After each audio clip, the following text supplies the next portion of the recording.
Alright, we have now changed over to Terry's smartphone because the momentary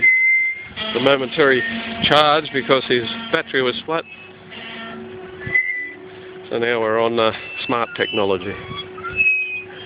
He's particularly requested that I follow his arse end. So here I am down the business end.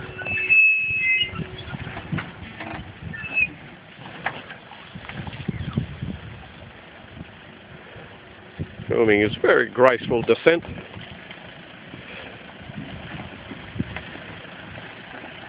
Very nicely. Through the river we go. I'm going to get wet booties.